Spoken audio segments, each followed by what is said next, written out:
他にもいろいろ知っているぜ。情報やなんか問題にならないくらいな。What's up, everyone? Welcome to 3 out of 10 anime fans. Recommend you check out this podcast if you ever get reincarnated into another world, aka 3 out of 10 anime. This show is all about having fun conversations to rank anime based on a standard set of criteria so they can be organized, compared, and contrasted. We discuss a different show or movie each week, so whether you're a seasoned weeb or new to the genre, we know you'll have a good time. If this is your first time joining us, welcome. Here's the agenda for each episode. We first describe our first impressions of the show in one sentence. Then we jump into our personal enjoyment. We rank the show on a scale of 1 to 10 based on how much we enjoyed it on our own individual personal rubrics. Then we go into a technical assessment where we try to collectively come to an agreement on a ranking of the show in 4 technical categories, giving us overall a 1 to 10 technical score for that show. Finally, at the end, we give comparisons and recommendations to show you should watch if you enjoyed this one, and then we announce what show we will cover next week. I'm Brett. I'm Skylar. And I'm Braden. We are your hosts from the United States. We each have varying opinions, tastes, and backgrounds, which should result in some interesting and relatable dialogue, no matter who you are. We're grateful you're joining us for our discussion about this week's show, the one, the only, Sword Art Online. Wow! Specifically, the first 14 episodes. But we will cover we will cover all of it, but specifically yes, we will focus on the first 14 episodes. So, spoiler warning. Expect spoilers. If you don't want any, go watch the show, come back, and watch the podcast after. There is some mature content in Sword Art Online, just a heads up if you decide to watch it. And without further ado, how would you guys describe your first impressions of Sword Art Online in one sentence? Oh boy. Uh-huh. I'm ready. I'll just go. Do it. So, considering the full scope of Sword Art Online, it is either an artistic masterpiece or a colossal isekai failure, and I choose masterpiece. All right. I'll go next.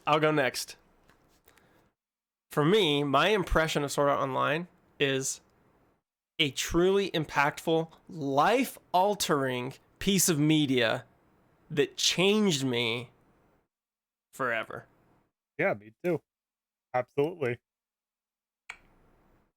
All right, Skylar. Oh man. So specifically the first 14, I will preface that. A fight for survival in a death game that has left a permanent impact. All right. So there's our impressions in one sentence. I'm going to transition off of what Skylar said and say that my thing was also about the first 14 episodes, and we're going to jump into our personal enjoyment rankings. Crew, we're so excited for this one. I can't even tell you guys listening out there, like this is this is literally the foundation of how our anime club started. Yes, it is. So, yeah, with that being said, actually, Braden, that's a good point. We should give a disclaimer that normally on this podcast, there's varying opinions left and right and center, and we have a whole, our enjoyment of shows range anywhere from, really high to really low. Just so everyone knows, there's not going to be a lot of variability in today's episode. I disagree, Brett. From the perspective of how much we enjoyed, especially the first 14 episodes. The first 14 episodes, possibly, but I have a lot to say on this show. Okay. So let's jump into our rankings, though. Let's each give a 1 to 10. Skylar, start us off. So, SAO is one of 5 anime that I have ever given this ranking to, and it is a 10. And just as a preface, because again, you will not have this come up very often, a 10 is a show that I thoroughly enjoyed. I will not hesitate to recommend this show. I have no problems watching it again alone, and I either have or will. And for Sword Art Online specifically, the first 14 episodes, I don't know how many times I have watched the first 14 episodes. Wow. It's over 10. I will say that much. I have watched it over 10 times. Heck yeah. Okay, I can go next. Specifically for the first 14 episodes, I also give Sword Art Online a 10 out of 10 for enjoyment. Because for me, a 10 is not a perfect show. A 10 is a show that I liked watching more than any other show I've ever seen. It sucked me in so much that I could not stop myself from watching it. I watched the entire first 14 episodes of Sword Art Online totally unexpectedly in one night. Just binged the whole thing. I binged the first 15 episodes without expecting to do it. It just happened. And so for that reason, like, I give it a 10 out of 10. Solid. Braden. I guess I'm following up that, yeah. I said last week that when we were reviewing Mob Psycho 100, that in order for that to get a 10 out of 10, I'd have to like have it impact my life with the whole fight on like physical improvement club. This show's done it. This show has had a major effect on my life, specifically the last couple of years. That's a couple things that we'll go into later. So this show also gets a 10 out of 10 from me. However, if for the entire first season do I give this show a 10 out of 10, I would not rate the first 14 episodes as a 10 out of 10. Personally. Fair. Okay. Yep. All right, so let's jump in. Why did we give Sword Art Online 3 10s? Yep. Why did we give it 3 10s? Oh, I've been watching it over recently, and like episode 3 on its own, our main character boy Kirito, he just like renounced like guild, like the guilds of like his past. It like did a time skip. He's now like almost joining a guild, and these kids are all fresh. And that episode is so emotional, heart wrenching. I almost cried watching it today. Yeah. Oh my goodness. It has me. It just has me in it. It's nuts. Mm-hmm. Can I tag on to that? Like, absolutely. So I'm gonna tag on to that because for me, so when I said I unexpectedly binged the whole thing, here's the scenario. So I was working on a very intense work project at the time, and I was putting in like 12, 13, 14-hour days back to back to back to back. And so I had just finished a 14-hour day. It was 11 o'clock at night, and I was like, oh man, I need something to get my mind off of work. I've never really watched anime, so I kind of Googled, like, what anime should I watch? Skylar had recommended Sword Art Online a couple times to me, and I was like, okay, I just need something fun to watch to kind of get my mind off of work and get ready for bed. And episode 1, I was like, oh, dang, like, there's stakes in this show. Like, they die in, like, real life. Like, that's freaking crazy. And the animation was great. The music was so good. Oh, and I was like, okay, I'm into this. And I was like, I'll watch a couple more before bed. It was 11:20. I was like, I'll go to bed at midnight. Yeah. And so, Braden, to your point, episode 3, which is the Black Cats episode. Yep, it is.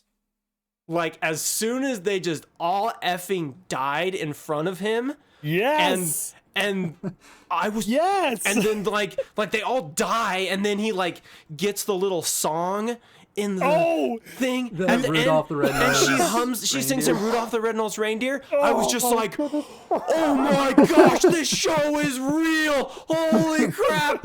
And then I just could not stop, and I watched the whole thing. I was like, oh man, this is crazy. That was the spot, Brett. That was the spot that got me. It was so good. Yep, I was like, and I watched, so like Skylar said, I've seen the first 14 episodes 10, 12 times, and that episode still gets me when she's humming Rudolph. And whenever I watch it with people, I always like look over at them and they're like, oh, it's so good. Yeah. Yes, absolutely. Yeah. Oh, okay. All right. Yep. Good. I'm just thinking about it. So Skylar, jump like. I brought up something that you and I talk about frequently about what makes SAO so good, like the stakes of it. Talk on that for a second. Oh boy. Well, this is honestly why the first 14 is great and the rest don't have it. Is because, like you said, it's that feeling of it's real. But not just it's real, but there's the emotional investment of it too. Because gaming is something that, for us three especially, we're all gamers. And so we understand what it's like to go into a game, do something stupid, and die. You know, like how many times have we joked around about doing Leroy Jenkins in a raid? You know? And so you take this... It's every child's dream, every gamer's dream, for sure. Exactly. And so it's like this every gamer's dream of like, oh yeah, I can be in this world, I can touch, I can feel, I can smell. And the first episode is a masterpiece of itself in terms of just setting up everything. Because it establishes all of that until you get the rug pulled out from underneath you of, oh yeah, if you die in the real world, or if you die in the game, you die in the real world. And you get those few hints of like, no, he's probably telling the truth. Episode 2 ups the stakes where you see someone die, but you're just kind of like, oh, but we didn't really have a connection with him, so kind of whatever.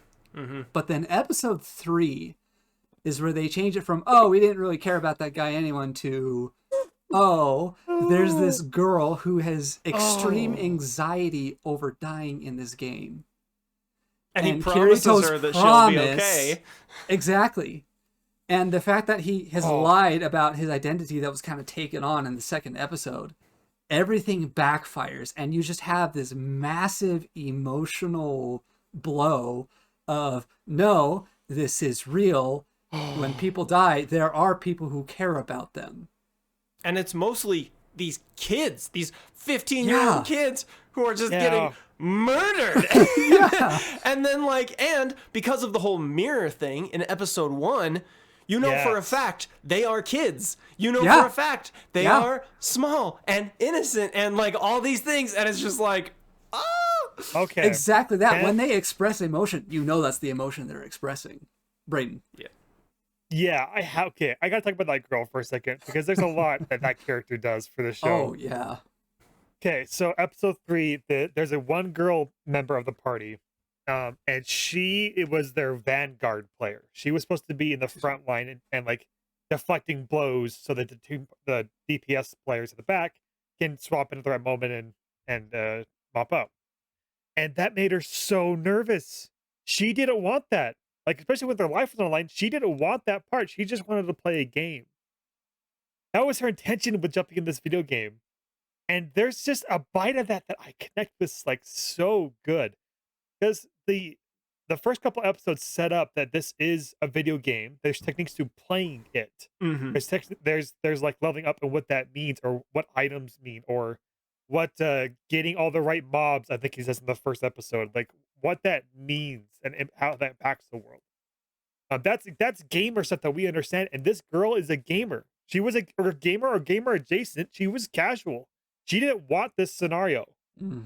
She wanted to escape for some reason, and to be caught up in this at this unexpected trap, to die in the game right in front of Kirito. I crushed both me and the character, honestly. If you haven't seen it, my words can't do it justice. Go watch the anime. Yeah, you have to go watch it. Oh yeah. And goodness. Let's talk about Kirito for a second, because he's come up a few times. Most people I talk to who don't like the show, they're like, Kirito's just a bad generic isekai character. And I'm like, I can't really argue with you there, but I also didn't hate him. And the fact that all the black cats died in front of him in episode 3 is he's not so overpowered that he can save everybody. And I think that's what grounds him, is that he actually experiences that loss. But anyone who says Kirito's just an generic isekai protagonist, I'm like, okay, I can't really say anything against that necessarily, but I didn't mind him at all, and I actually kind of liked him. I resonated with him. So now I want to note on that, actually. I had a theory of this current watching that I'm doing right now for the podcast. I want to toss to you guys is that this is one of the few instances of an isekai where it is what I'm calling it a mass isekai. There's thousands of people simultaneously transported into this world and locked in. It's not one character. It's not one dumb slime that nobody cares about. This is a society of people that all understand Japan, that all understand Earth, that are all going through the thing together. They can make references to Earth and out of the isekai realm. And they understand it collectively. They're gonna grieve over these things and miss these things together. he might be a normal boy, and he is. He's a normal boy in a fantastic world with a bunch of other normal people. Yeah, he's a gamer. Yeah, absolutely. And he had the setup of being the alpha tester, the beater as they end up calling him, Yeah. to be the overpowered character that was produced in the show, and have all the emotions and tensions and shared sorrows with other people, and like was there as a comfort for so many of the characters in the show, which caused it to be a little bit of a harem, just a little bit, Yeah. just a little tiny bit of a harem. One of the problems with SAO. Yeah, Mhm. yeah, they're it's kind of yeah. So to your point, actually, I guess this is the time to admit my sins. I am an isekai junkie, and so I have read a shameful amount of isekai. For those And- who may not be aware, just as up, isekai as a genre is being transported to another world or trapped in another world. That's the isekai genre. That's what it means. Yes. Also, the reference to our entire podcast name, just Right. so you Yeah. know. Yeah. And so, yeah, so I have read and watched a shameful amount of isekai. But as a part of it, I also have a lot of shows to pull on, okay, they did this well, they did that really poorly. And there are a few isekais where, kind of like to Brain's point, there is a group that is kind of transported over, but they don't really fulfill on that same promise, because kind of like with what Brain mentioned, with SAO, where all of the players are Japanese and they're all gamers, it's not like you have this disparity in knowledge of what's happening. Everybody knows what's happening. Everybody knows what is going on. And to that effect, I think that's also what gives it so much impact, is because you can go and you can talk to any player and they will know exactly what you're talking about. Whereas in isekai, a trope that I honestly get really tired of is just, oh, I have knowledge of the modern era, so I'm just going to go and engineer this thing real quick because I can just pull it out of my brain perfectly. And it annoys the crap out of me. Dr. Stone. Even Dr. Stone did it much better. Dr. Stone is the best version of that, but even Dr. Stone does that a little bit. I will toss though, like, since I'm naming mass isekai as like a subgenre, solo isekai then, like one of the things they love doing in that one is you're supposed to have this big world that's all yours to adventure. That's the fantasy, right? And they also always pull out the little comedy bits of, hey, you guys know what a cell phone is? No? Haha, I'm picking up from my world. That kind of stuff. And sometimes it lands, sometimes it doesn't. Yeah. But where everybody in this world gets the references, and there are references, like they're not separate from us. Yeah. We understand what they're trying to explain in this crazy new fantastical world. That's cool. Agreed. I love Mhm. And Agreed. one other point that you actually just brought up, Brayden, is that that there's this huge world that they just get to go and explore. That's not quite true with Sword Art, because here the world is actively trying to kill you, and if you're not careful and you mess up, it will kill you. I would propose that, to Braden's point, one of the things I enjoyed about SAO is the world was built so well with that in mind that it's like you could explore once you got strong enough to explore floor 1. Once you got strong enough to explore floor 2. And one of the things I loved about SAO was seeing these different floors and the different dungeons and thinking of other games or fantasies and like, oh yeah, like this kind of reminds me of this thing and like this dungeon aesthetic. And maybe so and they all were kind of unique enough that you felt like they were in different settings. I mean, one of my favorite settings was the level where Kirito and Asuna built their cabin, and like I just like Yeah. Yeah. I just think of that, right? Which kind of brings up another point. Like, actually, I wanted to bring up that when it comes to like the genre of isekai, here's one of the reasons I love Sword Art so much. Because okay, it was actually the first anime I ever truly watched, the first one. And so you could say that like, oh, I just have such fond memories of it because it was the first. Kind of true. But at the same time, like Skylar said, I love isekai and I've seen tons of it. And I don't like any of them nearly as much as SAO. Some of them are pretty good. But the things SAO did is, number one, it was a good, in my opinion, the first 14 episodes was a really good isekai. And it was above all others because the stakes were real. Like, other isekai, it's like, oh, I reset or I respawn, or oh, I wake up in the real world and I have to go back to sleep or something.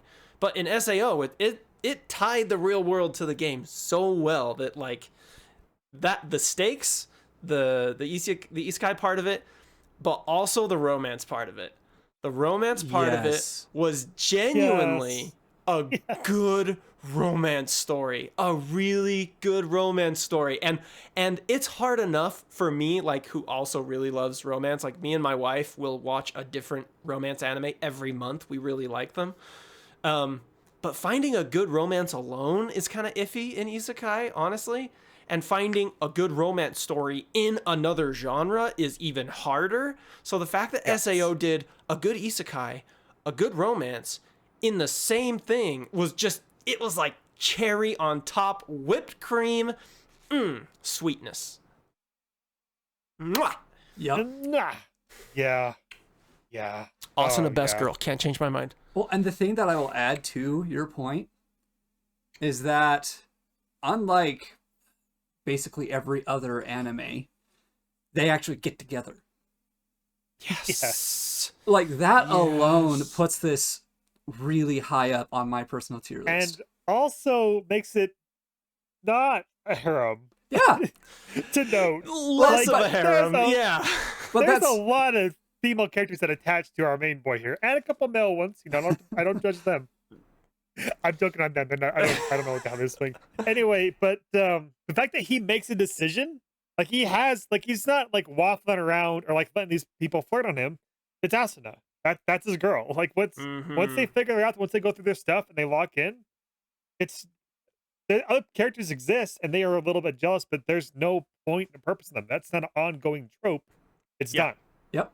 The romance happens. Absolutely. And with that being said, the harem-y part of SAO for me was, especially in the first 14, was so easy. It was easier to overlook because it was kind of believable. Like, you are a 14, 15-year-old girl who sees this dark, mysterious guy come up, asks you to help build a sword. You go on this crazy adventure together, and he saves your life a couple times, and you're 15. You're just gonna kind of fall for him. That's what happens when you're a teenager. But then he kind of moves on, and then him and Asuna choose to be together, and the other girl's a little jealous, but she's like, but I like these people as friends so much that, you know, I can put up with it. No big deal. It was like believable in a way. It wasn't over the top harem-y in a weird way like Ari Ferretta, which other isekai that I've seen. From Commonplace to World's Strongest is Ari Ferretta. Anyway, so written by a 14-year-old edgelord. Great. You know, I want to toss in for this harem. One thing I appreciate about their characters is that all the female characters, like, were combat capable. If that makes sense. Like, yeah, to an extent. as he's progressing through the game, they were more capable in a party, like everybody else should have been. They're capable in a party with him because he's overpowered and partied with them. But they were able to, they like had a justification to be in that world. They weren't just the lady because we needed a set of tits on screen. That's just not how it was. They were able to come in and say, I am part of this world. Dragon Tamer girl could use a sword on her own. Like, she escaped one of the monsters completely on her own without Kirito at all. The blacksmith girl has made a living for herself. And that gives them value in the world and an independence from Kirito that most harems just kind of overlook because they want that dependence. Yeah. I don't like. Which is why I love Asuna, because she's super capable. And yeah, there's a lot of moments where Kirito comes to her rescue, but there's moments where she comes to his rescue too. He almost freaking died in the canyon to that White Knight guy, and she shows up and just busts his ass like, Yes, he does. which was awesome. And I was like, yes, like, Asuna is like strong, independent, capable, but the dependency they have on each other is their relationship, because they respect each other's strength so equally that, like, and like her and him, like, they beat the first boss together. Sure, Kirito got the last strike, and some people complain that, oh, it's whatever, but no, I think she was strong, capable, and awesome. Like, when I have daughters, she's the kind of, like, protagonist female character I'm gonna be like, yeah, Asuna's awesome. You want to be like Asuna, you want to be strong and and Absolutely. fearless and great. If I had but to still have a- simplify it, Yeah. Anyway. well, sorry, if I had to simplify it, they're equals. Mm-hmm. You know, because Yep. like Kirito will throw out a flippant remark, and Asuna will flip the tables on him, and he'll have to be like, "Okay, sorry, I take that back. I take that back." Absolutely. Yep. And crew, you know what happens at a certain point in this anime?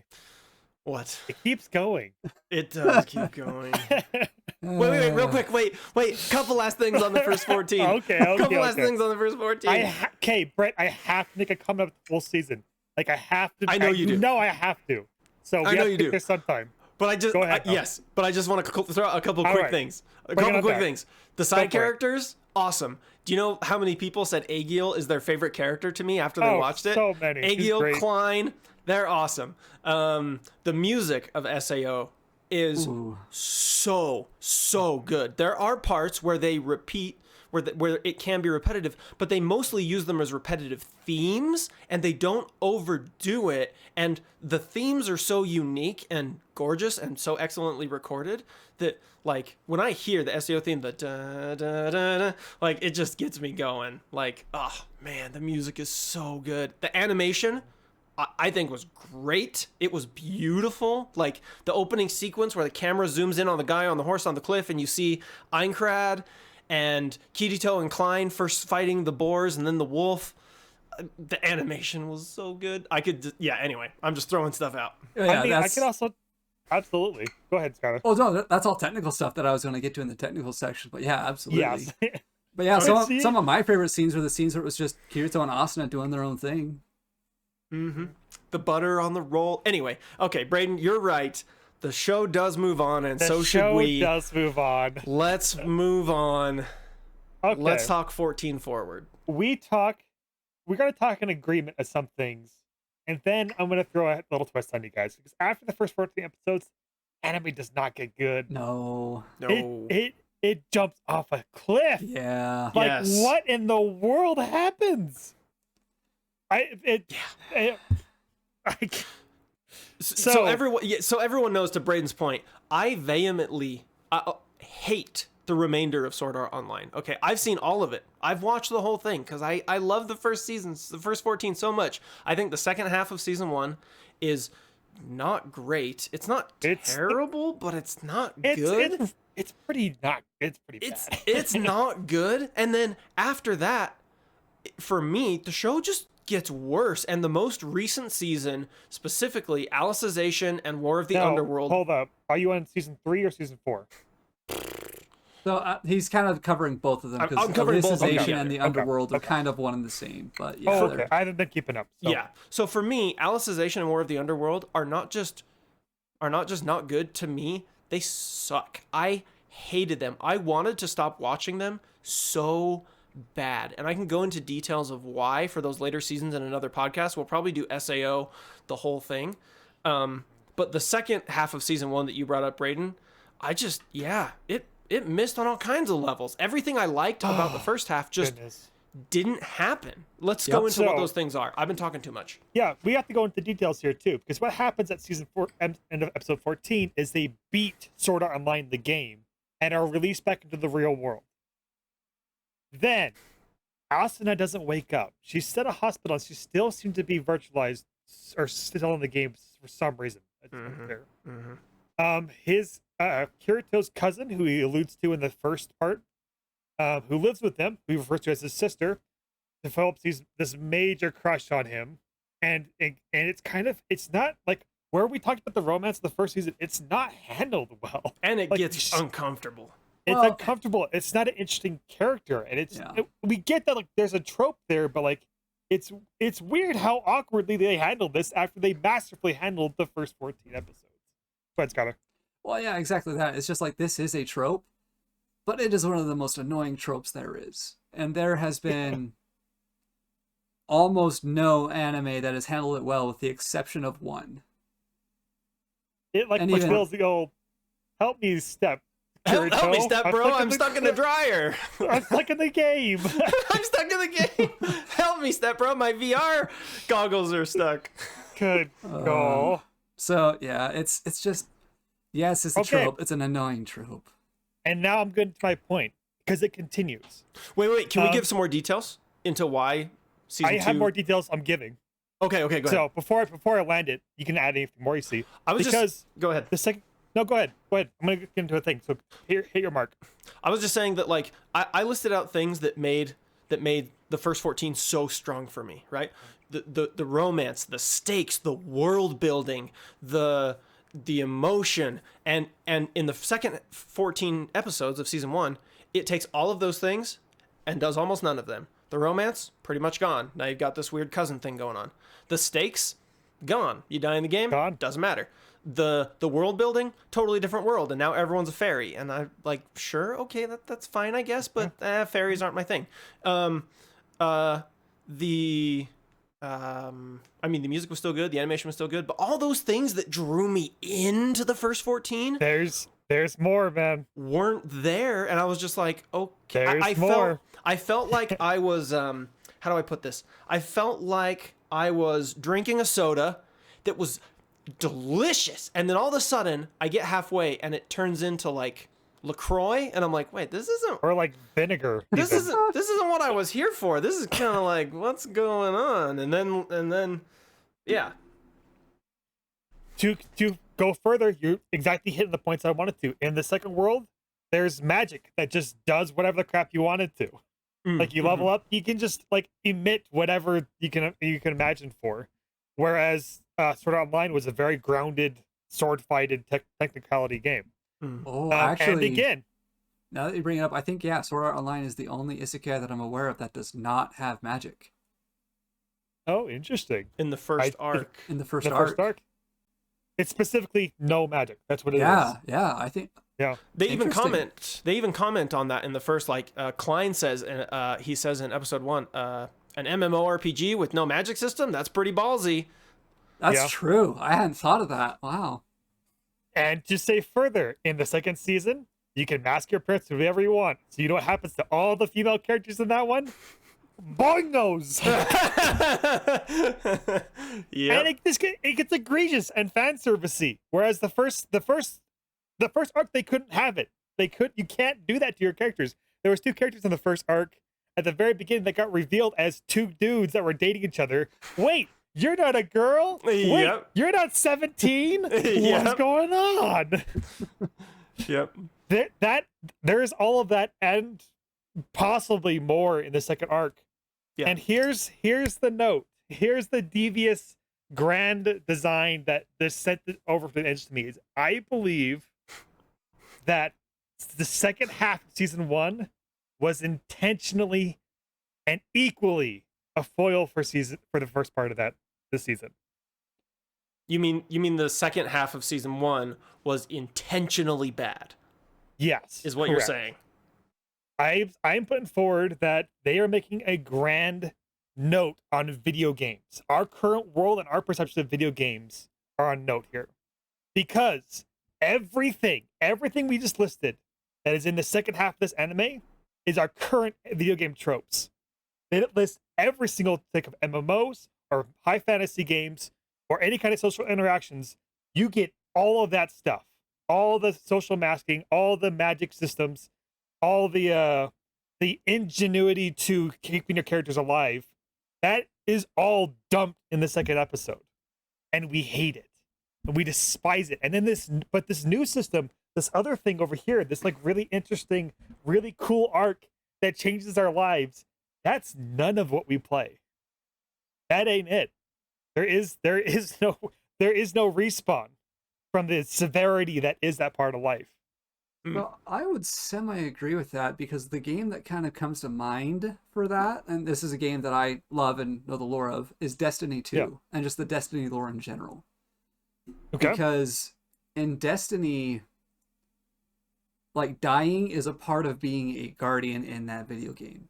But the way coming back to life happens is a part of the story. And there are times and events where something happens and you can no longer come back to life to characters or something that happens in the story. And so I think Okay. that, I don't know, it's just like there are stories who do it really well or they handle magic really well, Lord of the Rings is a perfect example for of sure. one that's handled really well. Again, Destiny is a great example of a story that takes respawning, a mechanic that, kind of like you mentioned, we take for granted as gamers, but turns it into a massive story point. And I'm not okay. I do want to put forward and say that those things aren't bad. Those things are crutches that we lean on for game design. Correct. And Absolutely. that we assume are how the functions of the world will happen whenever we drop into a video game. Correct. Whereas the finality that I think we could crave and respect more in games, we can't. This like just says you don't have to do that. You can like this stuff when it comes to video games. Break free from just whatever tropes you have. Push the limits, right? And so this is what I want to say. This is the reason this anime is a 10 for me. It's because that disparity, first half and the second half, this commentary on video games, I observed from Sword Art Online season 1. I actually built my Twitch stream off of that, which we've canceled the practice, but we called ourselves the Death Runners. We'd pick up a game every week as a club. We launch in, and as soon as we die, fall off a cliff, or other non-story death for the first time in the game, we cancel. That's it. That's the end of our playthrough of the game. And I have 100 games on record that I've played in this mode, and 7 of which I have beaten without losing my character once. Wow. To list a couple, there was a Legend of Zelda game was a soft one because we allowed the fairies on that one, which was a finite resource of revival. So that was a soft death run. But Frostpunk, I did the first whole campaign in that one on my first attempt, which was insane. Such a good run. It's such a brilliant game too. If I could just toss that in there. Yes. Frostpunk is amazing. Frostpunk's amazing. Frostpunk 2 is in the works. Yes. Yes. And so literally for the last 2 years of my life, I've been streaming off a concept I gleaned from Sword Art Online. Like the story notes, the artistic notes, the tropes, that weighed that what I assume is to be the artistic vision for that season mattered enough to me that I wanted to do more on it, and I did video games out of it. And I hope that's a good homage to the genre, the intention of that season, because it made that impact for me.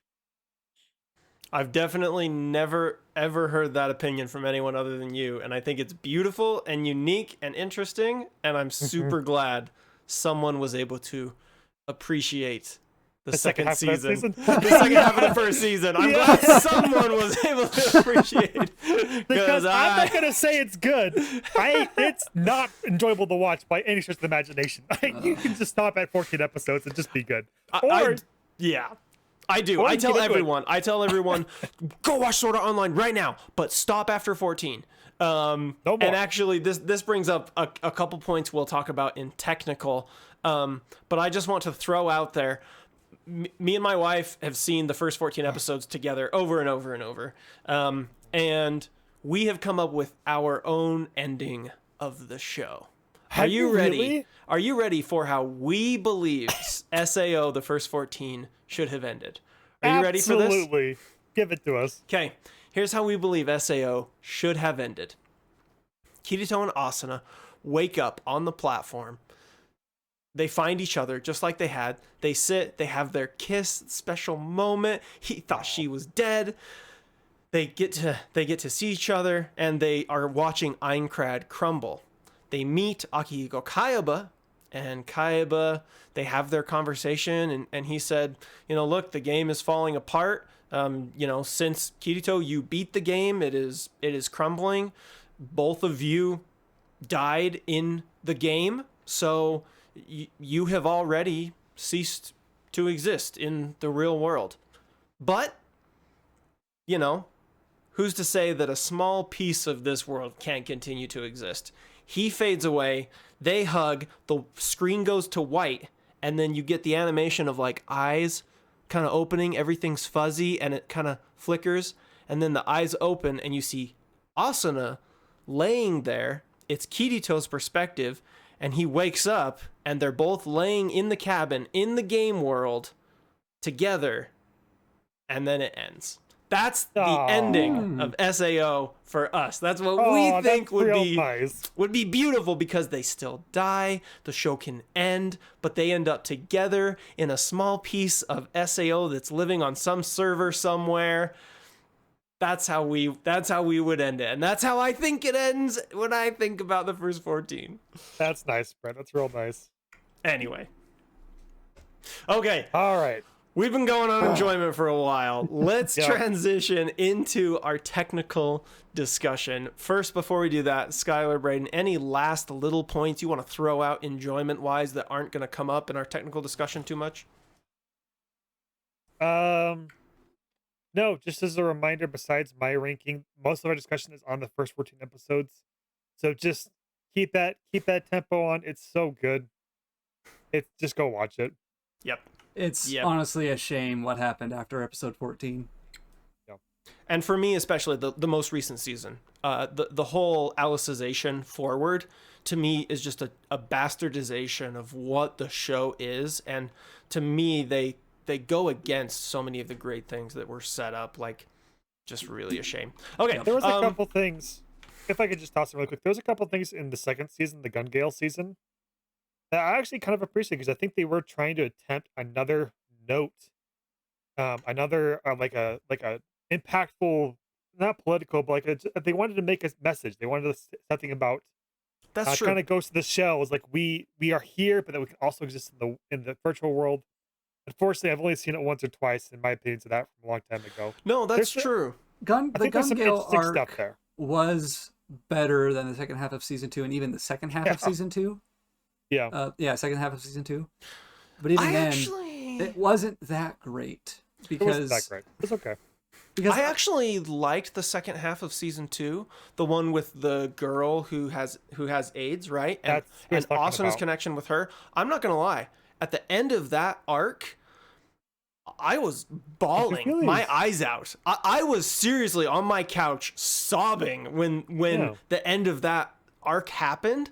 And I liked Asuna's focus more on that arc. So for me, if I was going to rank the story arcs of SAO, it would be the first 14 episodes, arc 2 of season 2, arc 1 of season 2. Everything else is in a dumpster fire Pretty somewhere, much. burning. And that's how I would rank the story arcs of SAO. Yeah, because we're not really gearing to go back to do the rest of them. I mean, we could maybe if people really want us to, we can go like pull it apart. I could especially see that for season 2, but we're not really planning on to right now.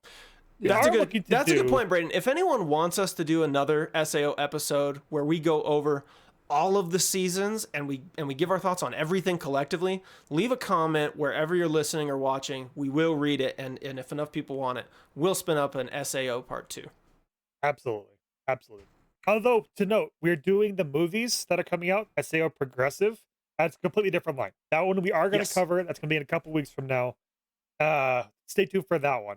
But Yes. the rest of these seasons of Sword Art Online will be, I don't know, if you guys like our discussion, we'll do more of that. Yes. So, yeah. Thanks, Braden. that's And all I we'll do the other SAO movie sometime as well. The Ordinal Scale movie. We'll do that Yeah. one sometime down the road. So thanks, Braden, for Yeah. that reminder. Good point. Of course. Okay, technical boys. Here we go. There we go. Ladies and gentlemen, boys, girls, animal characters with giant boobs. You do SAO, you know what I mean? Second half of SAO Season 1. Here we go. Technical discussion. The way we do it is we have 4 categories: art, story, characters, and delivery. And we rank all of them on a scale of 1 to 5. 1 being terrible, 5 being exceptional, and 3 being meh. 3 for all categories is on par with what you would expect from a decent show. Doesn't really stand out for being exceptionally good or bad. So we always start with art. Art includes music, animation, art style, and opening and outros. Songs, those 2 hold kind of less weight, but they're still there. 1 being terrible, it's frequently bland, poorly done, and or repetitive. 5 exceptional, the composition always delivers powerful moments in an excellent fashion. oh Yeah. boy. Well, we want to toss in that SAO is one of those that kind of hits a more powerful baseline than other anime. Yeah, because like even like this brought up something that I cannot talk right now. Something that I've brought up previously, which is I don't normally notice music if it's neutral, and that's kind of my baseline. But oh boy, did I notice the music in SAO, and oh boy, was it good. Agreed. I want to toss us like a good talking point at the 4 out of 5. Mm-hmm. Just to start off, because we know so much good about it. We want to talk about if it truly is up towards exceptional, if it just hits that good vibe over and over and again when it comes to art and music, or if we want to taper down. Yeah. So I want to toss in as a note, they actually weave in some 3D animation in this one. There's some CGI parts in this. Now, when we were just talking about Beastars the other day, and how seamlessly they wove that into their style, this actually handles 3D animation pretty good. Specifically in episode 3 again, with the little prism thing that sings the tearjerker song at the end of the episode. That thing's in 3D animation, and it looks perfectly out of place in the world. It's still a 2D world with this artifact that pulls off very well animated piece to have that distinction with it. And I think they didn't overuse the 3D elements either. Like when a character dies and they turn into those fragments, it looks 3D, and it's supposed to be 3D because it's a 3D model that is blowing up in the video game. So like, I agree with you, Braden. I think their balance of 2D and 3D animation was really good, and I actually think their 2D animation was really good. I know not everyone has the same taste for really saturated, vibrant type of animation, but I think it was really good. And even some of the camera movements that were more ambitious, like season 1, Kirito kills the wolf, the camera pans around his sword swipe. Like, I thought that was really good. It didn't come across cheesy or like, hey, we should try this cool thing. Like I actually think the animation of the show was really, really good. I would say almost the whole time. I would agree with that, because there have been shows that I've seen where they do a pan like you were just mentioning, but it pulled me out. It did not with SAO where they did those shots. Now, I will admit on mine, I'm not frequently awed by the animation in SAO. They really hit episode 1 where that wolf shot you pulled out. And they do have some fun animation plays through, but most of the time it hits kind of like expected a good anime, except their sword fighting and battle scenes are usually wildly dynamic and have some very, very cool moments in them. I always look forward to those, and I'm looking for the good animation points of SAO. The Kobold fight, I think, is an example of a really dynamic, awesome animated fight. But one fight I actually think, now that Braden, you just reminded me, one fight scene that really fell short for me was the death scythe, the giant skeleton. There were quite a few moments where it was a shot really far away and it was just kind of doing a repetitive movement, and you saw these tiny little figures, and it really wasn't that great. So like, there were some moments where I was like, okay, yeah, a little janky, but all of the other things, like I'm thinking of the mystery episode where the guy dies in the city and then they're in the forest and it's dark and you have kind of the mystery vibe when they learn about Laughing Coffin. Like, I think so much about, like, for me, I'd say the animation, the art style hit not 8 times out of 10 for me, 9 times out of 10. But yeah, to your point, there are a couple pieces that I'm like, maybe. And that is true. Yeah. There are a few times where the animation was weird. But for the most part, kind of like you said, I would say like 95% of the time it was what it was needed. It is what it should have been. So do we think... Go ahead, Braden. And I'm going to toss out notes that are a little bit sour, because that's kind of where we have to hit. We all really recommend how this place goes. Opening and outros. They're okay. Yeah. The Like, opening they're is fine. a classic at this point. I don't remember the ending song, so that should say enough about that. I don't remember the ending song because I could never... I can never, like, wait long enough to get to the next episode. I'm like, I want to watch the next episode, so I just go. And- like, Yeah. And we weren't also missing much. Honestly, it's just kind of just another, outro song for an anime. okay, And the intro song, it's like it's solid, and I think I have like this positive view of it because it is like, because it is attached to SAO. If that makes sense, but not because it was an exceptional piece. It just True. was. It was good. It was fine. yeah. It's because when you hear it, you think of SAO. Exactly. Yeah. Yes, exactly. Yeah, no, shuck, it's fine. So if I'm looking at the big categories, so we talked about like the music, animation, art style was all really good. I would think that it more often than not delivered moments in a really good fashion. So I'm thinking maybe 4.5. What are you guys thinking? I think a 4.5 sits pretty well for me. Like because I want to say though the art style, or while the animation does pull some really cool moments, the art style in general for me feels pretty typical anime. Like I don't see them pushing their art design folder to like a really exceptional level. They just made sure to weave in these really eye-catching moments of 3D animation. They made sure to do the pans and like do some good videography work. Not so much changing anime, and not so much like really That's going true. exemplary, Well, just art. one That's thing true, that I would pull actually. up though is that if we ever do a review of Tanya the Evil, I'll have to bring this up as well, where I do not like that art style. Me I neither. do not like it at all. However, I Yeah. will not dock it on technical points because I don't like the style. If they went for that style and that's what they wanted, then that's what they wanted. And I think so, Braden's. and so I would think- put the style more into an enjoyment field than a technical field. I guess okay. Let me touch on that. I think art style deserves to be in here because there are times when a style will be chosen and they will not be consistent with that art style. True, but that is execution of the style, not the style. Okay, fair. That being said, I agree with what Braden's saying, where like if we're being really honest, we take our love of SA out of it a little bit. Like the music, I think was definitely above average for sure. Mhm. Animation, to be fair with what Braden's saying, there were a couple really good moments, but they weren't. It wasn't like a game-changing anime. Yeah, I could easily go 4 or 4.5. Yeah, I could easily go 4. I agree with what you said, Braden. I think of things that I love about this anime, it's not specifically the art style. While it does hit at a higher note for me, I don't think it quite pushes the envelope to what I want for an exceptional anime. So I also will say a 4 on this one. What are you thinking, Sky? So the way that you've been phrasing it, I'm not sure that I 100% agree, because I guess for me the technical is just how well was it executed, Right.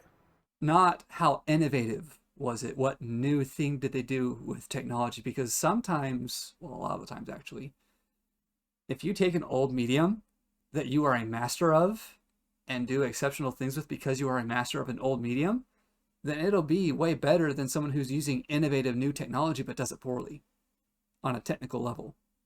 Okay. What I'm saying is they're using an old style and it's not crazy exceptional. The moments I'm specifically thinking of that I am like, oh, the animation here is really good is the fight scenes Okay. and episode 1. There's a lot of tempo between that just seems like a 3, a normal anime for me. Hmm. That's what I'm saying. Whether or not the innovation or anything pulls into this realm here, I'm saying that this anime does not hit exceptional level at all times. No, Yeah, not I at all don't think times. it's. I don't think it's. Yeah, but I think that our rubric for number 4 says the composition often delivers powerful moments in an excellent fashion. Mhm. I think it does often do that. There Yeah, are and a I will couple. agree. There are a couple misses, but it really does deliver that in an often way. In fact, I do want to bring this up. One thing we keep talking about, like the fight scenes were exceptional, and I think they were really good. But if you watch SAO again, you realize there's not nearly as many fight scenes as you thought there were No, there's after not. watching it the first time. You watch it a second, a third, a fourth time, you're like, wait a second. There's not nearly as much action as I thought there was. Like the truly emotional episode 3 that we keep talking about. There's one fight scene in that one, and that is against the snake in where they all get clobbered. The And character I'm doesn't not- even really fight. And in I'm that not saying one. the lack of fight scenes is a bad thing. I'm No, just no, no, saying no. that like no. that I think saying that SAO often delivers powerful moments in an excellent fashion because of the music and animation, to me, is a very accurate statement, which is why I'd feel good going with 4. 4.5, yes. Okay, Braden? I like the 4. 4? I like that where it is. Okay, sounds like we're centering around 4. Scott, you said 4/4.5. 4 good? I guess. All right. Yeah. I could easily edge it to 4.5 as well. I really could go either direction because I do think that it more often than not delivered powerful moments. I'm thinking about all the moments that kind of hit for me, and I think they are more often than not, so I could easily go 4.5. And that's what I was kind of saying, where it's like the amount of times that they Right. messed up and it really stood out. For how many times I've seen it, there's not that many that really stand out to me. Yeah, true. And I guess the bar is kind of getting higher, I think, nowadays. Like I think that if Well, modern, absolutely. So, and I think that's to Braden's point. I think that's where I'm kind of like, I'm stuck in between the two of you because I'm like, to Braden's point, I'm expecting better and better execution of animation and art style as time goes on, like new shows, as they come out. I expect the bar to be higher.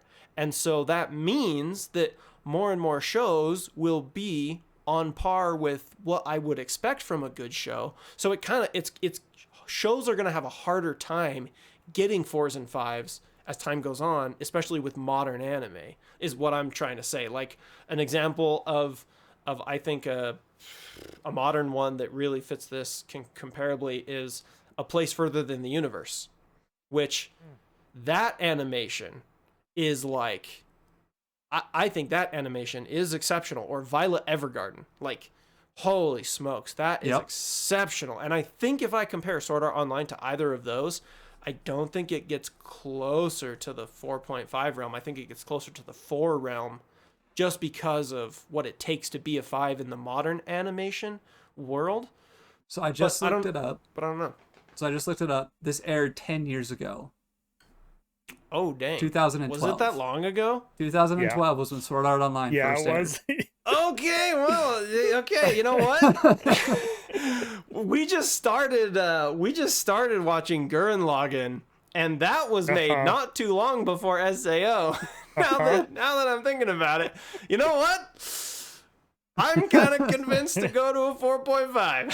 Yeah, I'm not giving it a 5. It does not hit the 5. No, it's not a Yeah. 5. I don't know, Braden, would you feel okay going to a 4.5? So this is I'm gonna say some things to help, like, come up to you guys, and that this show does not score below a 4, like in this department. Like, Yeah. it's not.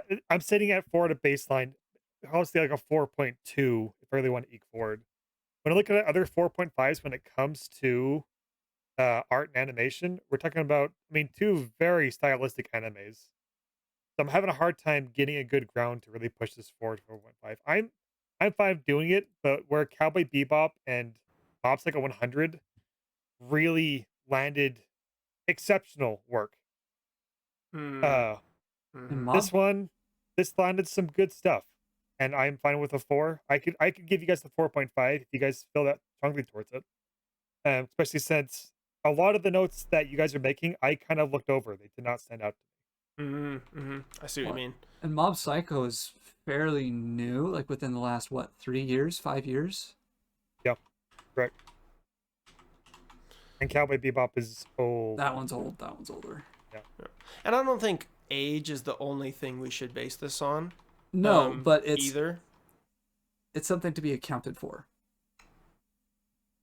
Because if something were to come out this season and it had the animation quality of Cowboy Bebop, then they would really have to be doing something else for that to work. Sure. Okay, So you know what? I can accept the 4.5, yet I still finally like it's a 4 plus a little bit. Yeah, for me. I'm aligning with both of you really strong. I could go either direction, 4 or 4.5. Skylar's 4.5, Braden's more in the 4 realm. You know what? This comes down to our patented decision-making technique, which is flipping a coin. Yeah, okay. Skylar, call it in the air. Heads. All right, Heads. it is heads. Great. So there we go. It was so close that we had no other option. Yeah. Because Honestly, I accept that. It is I close. could go either way. I truly could go either way. Braden, I'm glad you brought up those other examples because Yes, actually. because Mob Psycho and Cowboy Bebop also being in the 4.5 realm, that made me question, ooh, do I put SAO on that same level? Yeah, actually. And so that's why I could go a 4 easy. I could go a 4.5 because to me, the one thing that we hadn't even talked about that like the emotional moments that I thought were delivered really powerful in SAO were the character animations in moments of high emotional circumstances, whether someone was dying or someone was expressing love or some of those things. I think those characters' animations were done in a great, believable enough way that that moment was delivered more powerfully. So that's why I could go 4.5. That's why I waffle so much. Okay. All right, let's keep on going. Okay.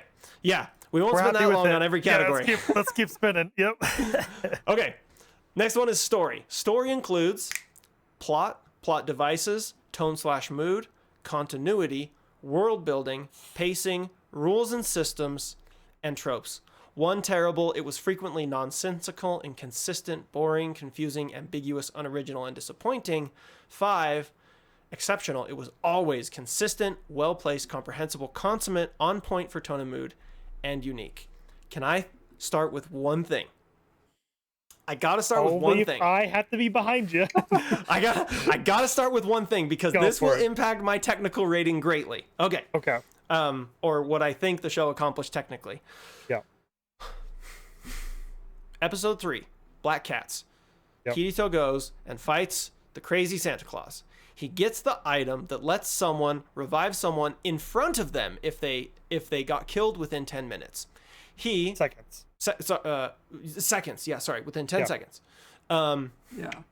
He doesn't want it because he can't revive the girl from the Black Cats. So he gives it to Klein and says, use this if you see someone die in front of you. At the end of the show, Asuna dies. Kirito gets stabbed by Kayaba and he dies. Then he just gets magically resurrected with no explanation whatsoever and then kills him and wins the game. I personally believe Klein used that item to bring Kirito back, and that's why he got resurrected. It wasn't nonsensical. It was for that reason. They don't say it in the show, and because they don't say it, I think for continuity and rules and systems, it really bugged me, but I believe Klein used that item. I actually have been meaning to go and read the manga and light novel for SAO. And so, just from what I have read so far, there are quite a few differences between the anime and the manga and the light novel. Okay. But I just haven't gotten that far to say, oh yeah, that totally is what happened, or oh no, that didn't happen. So I don't know. So, okay, I actually do have the answer for you. So it's actually unknown if Klein used the item or not. However, in the manga version of SAO in chapter 9, Kirito was actually hit by a monster and died, and Klein used it to revive him at that time. Oh. But in the anime, it didn't happen, so I'm gonna stick with he used it. We don't have to. We can knock the anime for that, but that's just... I was just gonna say, do we want to just give this one a 5 and call it good? Because No! everything Because- else it does extremely well, but there are Yes. a couple of things that, yeah, and even then, like Kayaba in their whole discussion on episode 14 was just like, I forget exactly what he said, but something was like, you exerted your will over the system and surpassed it temporarily. Mm-hmm. Yeah. Yeah. I would say that's what happened. To your question, Braden, if I was going to knock SAO for anything, I think plot strong, plot devices strong, tone and mood strong, continuity and rules and systems are the two things I would say. Number one, Kirito suddenly being a hacker and being able to save Yui into an in-game item. Oh, Like, you he just know, accesses the actually- system console like a genius and somehow has an admin credential and like, okay, that, no. Blech. I forgot about that. So I actually, know. I the just admin pretend that credential- episode doesn't exist half the time, right? So that whole thing, bleh. The episode 14 where Asuna breaks free of the paralysis and Kayaba says, "I'm pretty sure I didn't program a way for anyone to get out of paralysis." Like, okay, that was kind of convenient and kind of lame. Yeah. Kirito getting revived without them saying Klein used the revival item, which would have made tons of sense. Just show him having an item that just disappears. It takes 2 seconds and it fixes the continuity.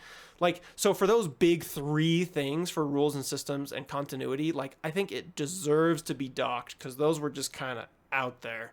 So the console thing, I would agree that that was kind of a out of nowhere thing for Kirito, but I thought Yui signed in. That's why he had access to it in the first place. No, she But- never did. I watched it last week and I was specifically looking for, is this as stupid as I thought it was? Last year when I watched it again, and it is as stupid as I thought it was. He Yeah. just But he just then- goes in and he's like, I'm not gonna let this happen. I can access this using admin credentials and do this thing, and I'm like, where'd you get those? So Then again, it is fairly tropey. But I'll let it stay there. And then yeah, I agree that pretty much the problems when it comes to continuity, even plot, is all in episode 14. yeah, Yeah. yeah, that too. Yeah. Yeah, but the pacing of the okay, show. but was hold up. so good. Before we jump into that, also the world building of this of the first 14 episodes landed this as a believable video game, right? Yeah, This is firmly and wholly grounded as like, all right, we're existing inside rules that you, the viewer, you understand. You get exactly all this junk to go on. They got the health potions, they got the quest items, they got the revival junk, you know, whatever. You got the health bar that's sticking into the health regeneration. yep. That all that junk just lands so solidly, believably, excitedly. They build this world, and then at the end they said you broke the rule. Yeah. Like I'm not entirely convinced. I'm not entirely convinced that there's not something more there because of how earnestly they kept to the rules the entire time. Well, and that's Yeah. what Like, I'm all the way saying. through that. And that's what I'm saying by really all of the story problems that I would really dock it on is in episode 14 because of that. Mm-hmm.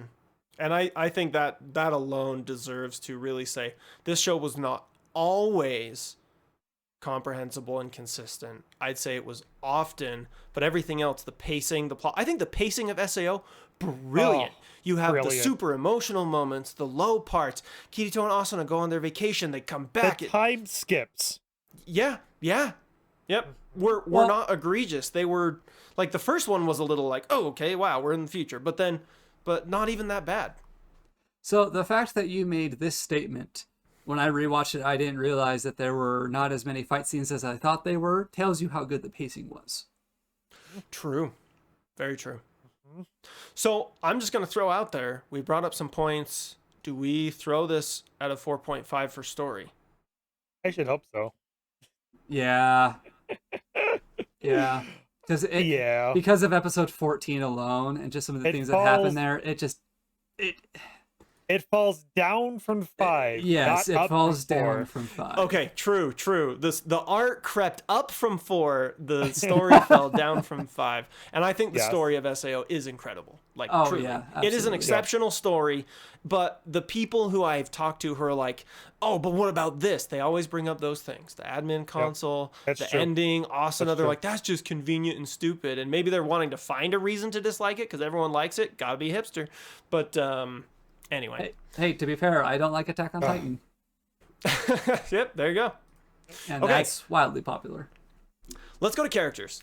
Characters includes character design, development, motivation, action and inaction, why they do not do certain things, relationships, and personality. One being terrible, the characters are frequently unreasonable, confusing, inconsistent, unreasonably static, dynamic, and annoying. Exceptional, the characters are always understandable, consistent, relatable, adequately static, dynamic, and reasonable. Uh-huh. Are these guys also falling down from 5 someplace? Is that what we're at? I think so, because I'm actively going through trying to think of like, okay, where did they do things that were nonsensical? Where did some of these things happen? I mean, okay, I just because the last episode I landed on was the one with the Dragon Tamer girl. And while I have given her some good notes to break her from the harem trope, there were a lot of booty panty shots of that girl in that episode, or like just references and not like straight on shots. She's always hiding her skirt. She's always like have her booty in the camera. And I think there might be a couple other minded characters that. No, I don't think so. Actually, she's the one I hit on. Really. Well, I'm not disagreeing with you there, but there are also a few other just shots in SAO that's just like, you conveniently place the camera right next to the butt of this character. And it happens in anime everywhere, but it's not excusable. Yeah. Yeah. I'm just saying, like, that seemed to be a character try or like tie for him. Maybe it's more in in how they like set up. Maybe that should have been a different category for her, the doc. But I would put that more in delivery Kirito personally. And Asuna, yeah, exactly. I think Kirito and Asuna had just this fantastic romance. Oh yeah, Like, between them, truly. their characters are set up truly to be exactly the characters they are in that world. Especially with the movie that our SEO Progressive that's just came out. Oh yeah. Yeah. And their relationship is so beautiful and pure. I love it. Mm-hmm. The 2 hits of characters I would think would take away at all would be stinking the girl I just mentioned, Dragon Tamer girl, in that one episode. I think she's fine after that, if I remember right. And she has plenty of her personality that shines through. Again, maybe it's this delivery thing. And then, our favorite character to hate, Yui, the Salvador girl. Yui is a problem for me as the convenient Band-Aid fix all, and it gets worse the longer the show goes on. The longer the show goes on, if you watch future seasons of SAO and there's a problem, Yui just is the convenience factor. So there's definitely that. I'll throw out there that I will recognize that for a lot of people, especially people who only watch it once, Akihiko Kayaba is gonna be a big detractor for them, because in episode 14 he specifically says, my motivation, I don't remember, and a lot of people are really upset by that. And having watched the first 14 episodes probably 15 times by this point, I've connected enough of the things, and I've heard his dialogue so much, especially in the first episode, to where I realize what his motivation is. I get it. But if you just watch it through once, Akihiko Kayaba, his motivation and his reason why he does certain things is really going to be a weak point. And I think that because you have to watch the show so many times, or you really have to pay super close attention to everything he says to understand his character motivation, I actually think that's a weaker part of the show, to be honest. That is consistent, and I completely agree. Like, I like that character, and I like how he's portrayed. But everybody has a problem with him. Everybody I showed up to has a problem. And the saddest part is, it doesn't get better. They want him to be this cool, mysterious character. They try in the second half of season 1 with him interacting with Kirito from the grave. They try in Ordinal Scale with him having a conversation with his former coworker. They keep trying to have him be a good character, but honestly, they fail every time. And I don't know how they keep screwing up anytime Akihiko Kayaba comes on screen. Except for episode 1. I don't get it. I want to do a quick pass on one of our docs with conversation forward. Motivation of characters, clean. Like even the episode with the character, with the girl I have, the Dragon Temple girl, Mm-hmm, she lost her pet. It was devastating to her. mm-hmm. Kirito saves her life and offers to help her in this time of need. And Kirito is using her the whole time to this other club that's murdering players. That that in itself is actually a flawless execution of motivations of characters working through the whole storyline and world building in one swoop. Totally. Mwah. Yeah. And there was a purpose for that fourth episode because it Yeah. sets up Yeah. further episodes. Mm-hmm. And so yeah, it was necessary. The character had a purpose.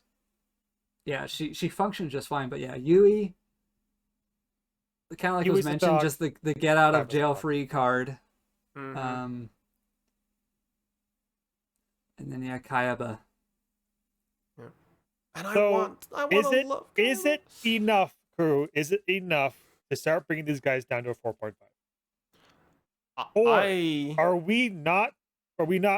Is it not enough? And these guys really did consistently, besides those 2 marks, hit it at the 5 mark. I really don't. I don't think so. I don't think I could give it any higher than a 4.5 at all.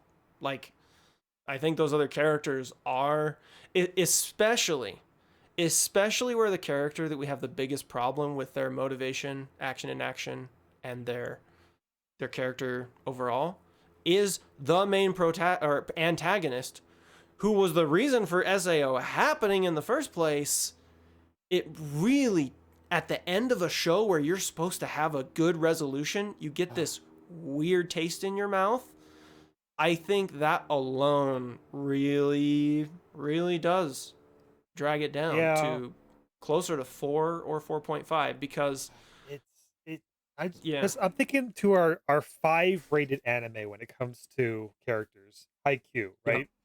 Yeah. There is just a plethora of characters that all have unique traits and they stand out mm-hmm. in a powerful fashion, not in just a weak fashion like we're noting with our 2 characters here, Kaiba and Yui.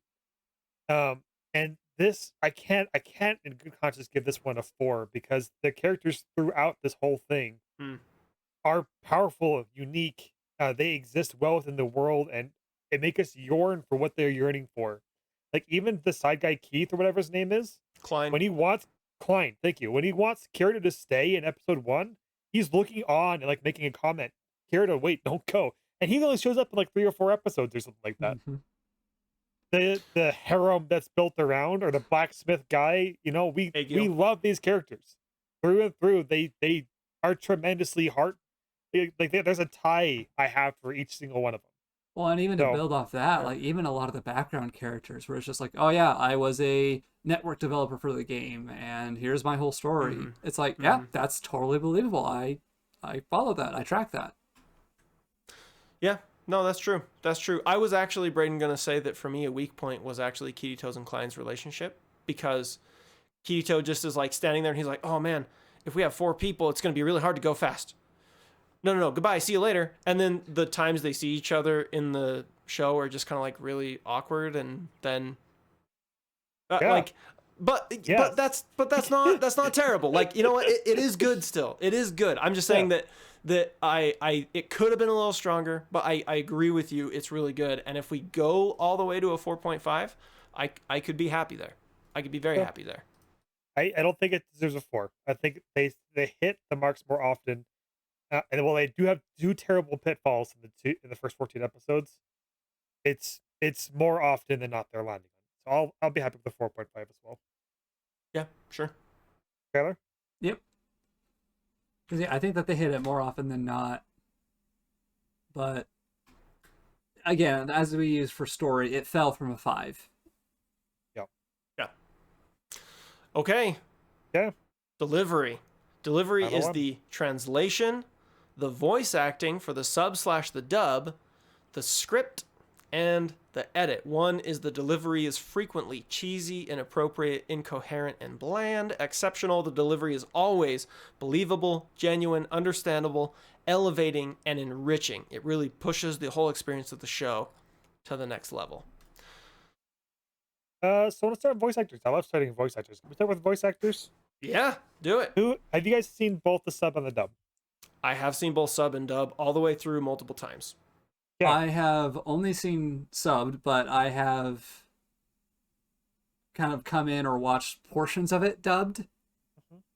I haven't seen the whole thing dubbed. And that's fine. You know, this doesn't quite hit the mark of our favorite poster boy for this section, Steins Gate. Yet they're good.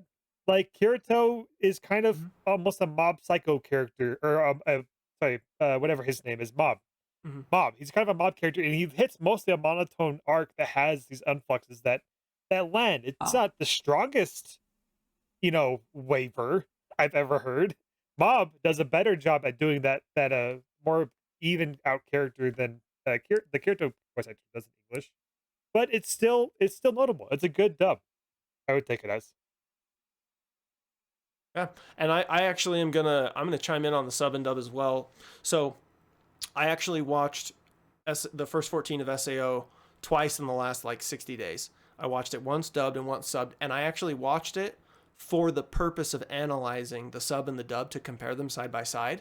Yeah. Because I was watching it with my cousin dubbed, and then I watched it through subbed again because I love it. And here was something interesting I discovered. The translation subtitles are a little wonky in SAO. Yes, they're a little bit weird. And there's some times when they're really not that great. It's specifically in episode 1 where Akihiko Kayaba is delivering his speech on why he's locking everyone in the game. In the dub, he actually gives a really good, and Skylar, I think I sent you a message in Discord about this, but in the dub, he actually says, I'm doing this because I wanted to build a world of my own creation that I could have dominion over. That's what he says in the dub. In the sub, he says something that's a lot more off target than that, and it kind of doesn't really clearly communicate why he's doing what he's doing. And if I was just watching the sub and then I saw episode 14 where he also gives a not great speech at the end, I would be even more upset. So this was a long rant, but I'm actually going to come out and say that I think the dub was good for an English dub. Most anime are bad dubs. This was good. It was above average.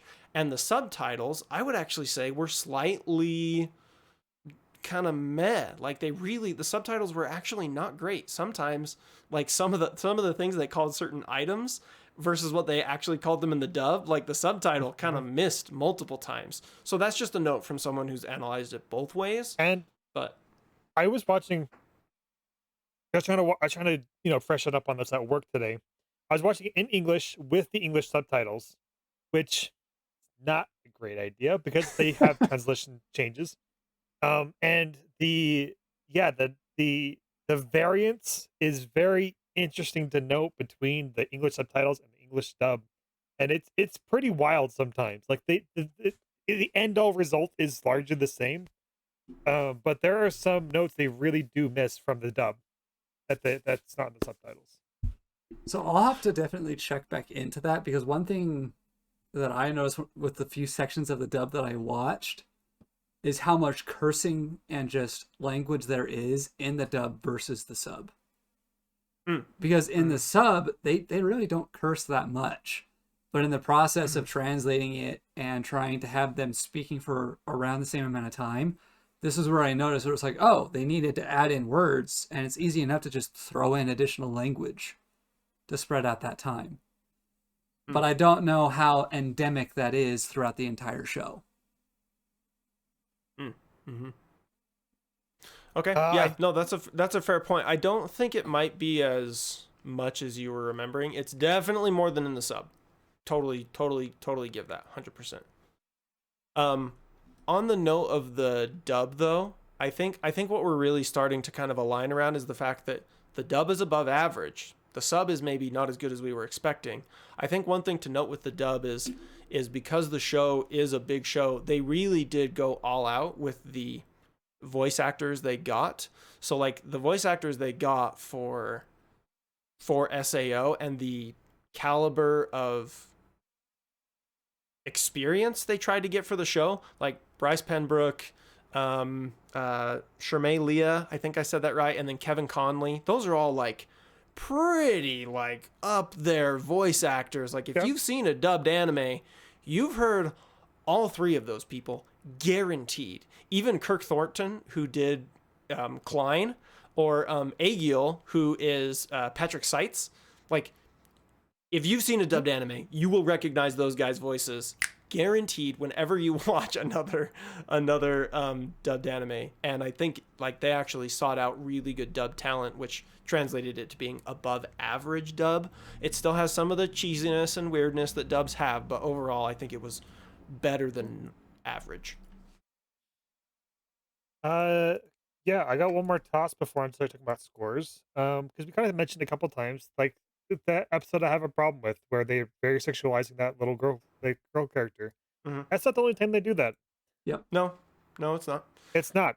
The fact that they spend time dwelling on that part on the sexual nature of, or the sexualizing of these characters. That's what I meant to say. Mhm. Does the show a disservice, especially for all the other points they land. They didn't really need to cut, edit, and put those parts or put that viewing in. They're Yeah. Even if it's- unnecessary. It's unnecessary. I think that's the big point, Braden, that I would really totally agree with you on is like, you know, if someone is watching a fan servicey show and expecting that, that's kind of one thing. Like Reincarnated as a Slime, yep, it's got fan service. If you want fan Yep. service in your isekai, go watch it. You know, go watch that. that anime, or don't. It's fine. Go watch Slime, or there's even more things like go watch High School DxD if you really want to get into it. Like I'm Straight saying, up like hentai. but in SAO it didn't have a place. It didn't need to be there. It didn't make sense. It was not. The scenes did not enhance the experience. They served no real purpose to further anything other than, haha, look. And it But I does think just get worse as the show goes on Yes, significantly. it does. Yes, it does. And if you don't like that part of it, then don't even watch War of the Underworld. So Well, the second all of part of GGO was first season. bad. anyway, So what we're saying here is like this.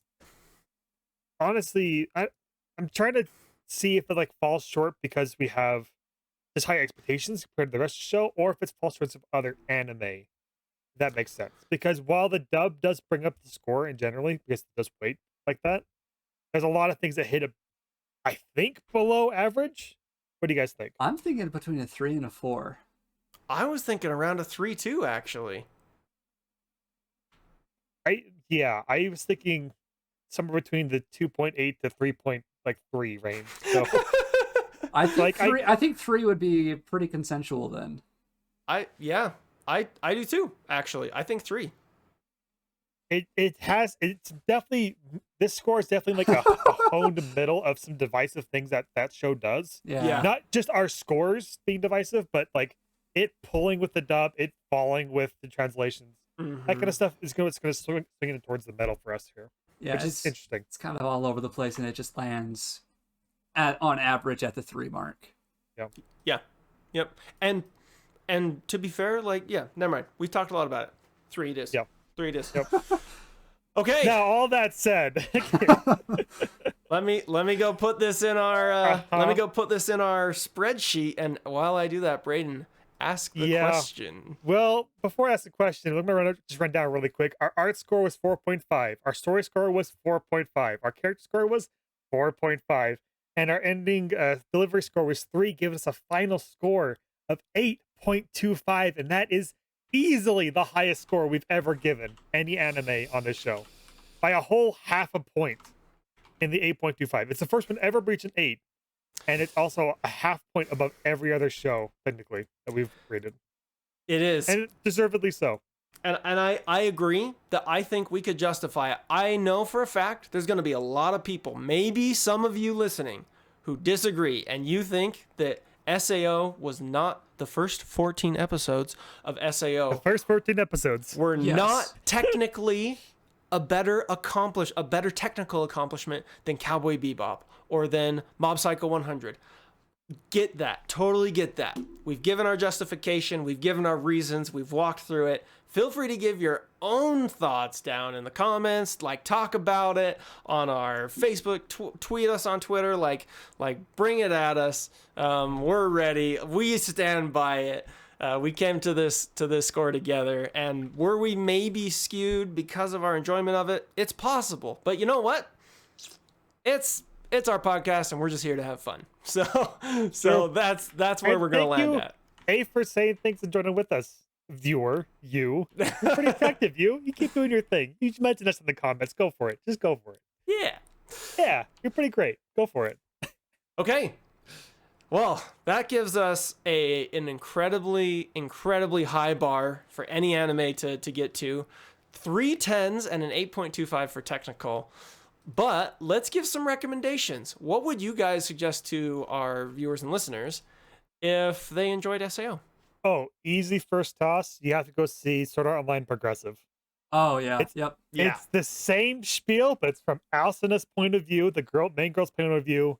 Adds a lot to the story. You have to go see it. It's a movie series that's coming out as of now, only Progressive. The first movie in the line's out, but we all loved it. It was quite fun to watch in theater. Yeah. We actually all together went to the theater to see it. It was a really Yeah, good we time. did. Yeah. Good times. So I'm gonna throw one out. Yep. Grimgar, Ashes and Illusions. Yes, I'm so glad you brought that one up. Yes, let's go. Haha. So I that gotta watch one, that one. so that one is also an isekai, but this one nails the realism and just the struggle of being in a different world. It's fantastic. It really is. And also just the art style that they went with is beautiful. It's very unique. I'm trying I still really hard to gotta be see it. quiet because I just want to scream. I love Grimgar is so good. Like, please, thank you, Skylar. Go watch Grimgar if you liked SAO. Yeah, I still got to get to that one. I'm just bogged down by so much. It's on my list. It's coming up. I'll get to it. I want to turn around though, because I brought up a note, what I call mass isekai, and that's not just a singular term when it comes to SAO.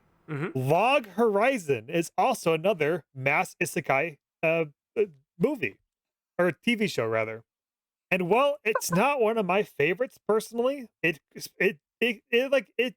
kind of falls short midway through season 2, especially. It's not even a high tempo in the first season, but is very interesting. And also hits on a lot of points we're talking about. It's either one of people that bond together in the strange experience of being an isekai. Log Horizon does Log Horizon does that. And it's not many anime that do that. So I want to make sure you guys, take that pool if you want it. That's true. I would say if you replace all of the time spent on relationships with SAO and you spend it on the political and economical structure of a country, that's Log Horizon. Like heavy emphasis on like how a civilization is created and really not as much on like the characters, but yeah. They do have you have a lot of like popular MOBA or not MOBA, MMO RPG like references that they pull on to make some big story plots.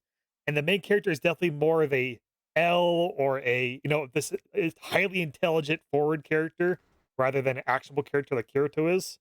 And it's another isekai. It's worth noting. It has to be worth noting because it's just so different than the other isekai in the genre. One more recommendation. ReZero.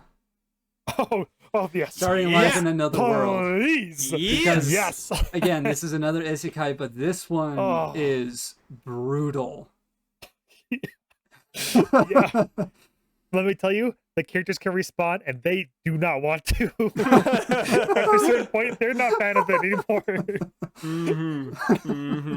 Oh, we just watched that one as a group. Oh, jeez, there's some strong emotions attached to that anime for me. Speaking of It's a strong full one, emotions, too. speaking of strong emotions, I'm going to recommend another 10 out of 10. I only have 4 10s on my entire anime list, and one of those is To Your Eternity. If you want to be sucked in by characters and you want a story and you want to feel and you want there to be stakes, go watch To Your Eternity. It's not an Probably- isekai, but No, it's not. it is so good. The strongest ties here are definitely the 10 out of 10 rating because it's incredible and the fantasy setting. Yeah. But absolutely, go watch To Your Eternity. It won awards this last year because of what it is. Yeah, it It's- won the best drama at the Crunchyroll 2022 Yes, it did. Anime Awards. Oh, Yep. has a And rightfully sore so. place in my heart. Rightfully so. I'm gonna throw out one other recommendation, and I'm gonna go with another isekai. For anyone who wants the brought into another world video game type experience, but I'm gonna give some differences between SAO and this one. We've brought it up a couple times. It's If you that say it, I'm time gonna be- I was reincarnated No! as a slime. No, no, don't do it. It's a trap. Everybody's baiting you. People think it's popular. It's not worth it. Avoid it. Okay, listen. No. if you want, Braden hates this show, but let me tell you, if you want an isekai that's very lighthearted, nonsensical, fun, bright colors, there's really no danger, no stakes. If you just want something you can just chill out to after a long day of work and not get sucked into accidentally binging something until 4:30 in the morning, just watch one episode and then just be done. Have your tea while you just watch one episode of a happy-go-lucky, kind of funny, little bit of fan service, whatever. It's a cute show. If you want that kind of thing, go watch Slime, because I recommended something that is not that. To Your Eternity is heavy and deep and beautiful. Reincarnated as a Slime is just super. I mean, super whatever. if you just want to pull some trash out of the garbage and smell it for a while, just to get a break the pace of your day, you go for Slime. It's not worth it, but you could do it if you want to. You Speaking of Slime, this is a great one to end on, because it just so happens that next week on 3 out of 10 Anime, we're gonna be going into That Time I Was Reincarnated as a Slime. And we're gonna rip it apart.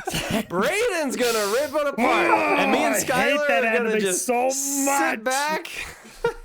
Oh my god. Okay. I'm glad we're doing this because I can get the message out in the world. You guys are all fools. Get off of the anime. Stop watching it. They don't need no more seasons of that crap.